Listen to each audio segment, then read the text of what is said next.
Kurasa yang maha kuasa itu gemar bercanda. Walau tidak ada di 99 namanya, tapi ku yakin dia gemar bercanda. Bagaimana tidak? Dia seakan diam akan tragedi yang menimpa umatnya. Dia melarang sesuatu tapi tidak memberi hukuman apa-apa. Padahal katanya semua itu terjadi atas seizinnya. Kurasa dia bercanda saat dia menciptakan Adam dan Hawa, laki-laki dan perempuan, sebuah batang dan sebuah lubang, yang ketika disatukan menimbulkan kenikmatan tiada tara. Tapi beruntung bagi Hawa karena titik kenikmatannya ada di dalam lubangnya sendiri. Sementara laki-laki tidak pada batangnya tapi di dalam duburnya. Dan yang maha bercanda, dia membuat aturan bahwa persetubuhan sesama jenis itu haram. Apa namanya kalau bukan bercanda? Kurasa dia juga bercanda saat dia menaruhmu di jalanku. Lucu, karena dia membuatmu begitu mirip denganku. Keras kepalamu, caramu berpikir, bahkan selera mengenai banyak hal. Dan juga atas seizinnya dia membuat otak dan hatiku berpikir bahwa kau adalah Hawa yang aku tunggu. Tulang rusuk yang selama ini hilang. Tapi tentu dia pasti bercanda. Karena dia tidak menaruhmu di jalanku untuk selamanya. Tidak untuk menemaniku sampai ke titik akhir, tapi hanya untuk sementara.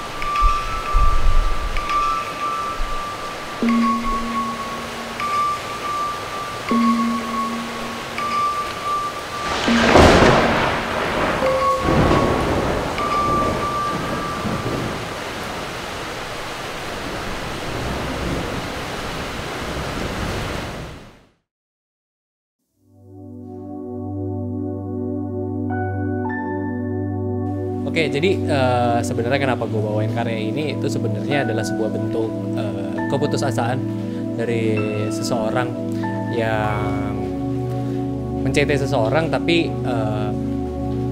kayaknya jalannya bukan sama orang ini gitu. Jadi karena dia sedang putus asa seperti itu, dia jadi menyalahkan semuanya. Salah satunya dia juga menyalahkan Yang Maha Kuasa kayak gitu.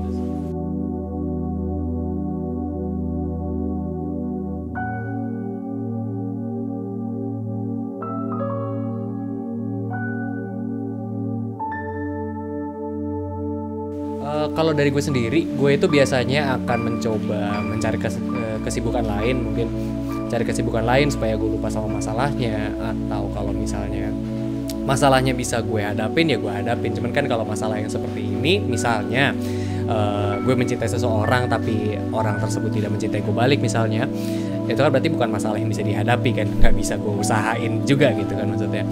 Jadi yang akan gue lakukan adalah gue mencari kesibukan lain supaya gue merasa legowo sama masalahnya juga. Gue akan ngelihat sekitar gue tentang ada juga kok duta-duta asmara di luar sana kayak gitu. Jadi gue masih bisa bersyukur sama keadaan gue sekarang kayak gitu.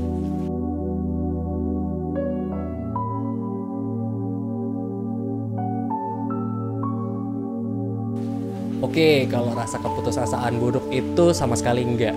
Karena kalau tidak ada rasa putus asa, kita tidak akan punya rasa bersyukur, gitu. Sama aja kak, tidak akan ada terang kalau tidak ada gelap, gitu kan. Yang fundamentalnya dari terang apa kalau kita nggak pernah tahu apa itu gelap, gitu kan. Jadi keputusasaan itu adalah suatu hal yang perlu.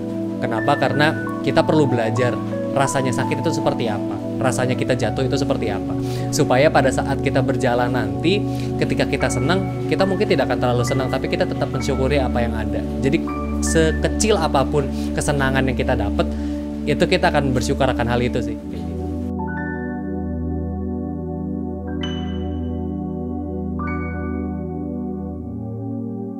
Oke, untuk teman-teman di luar sana nih, duta-duta asmara di luar sana, mungkin para jomblo dan jomblowati gitu ya.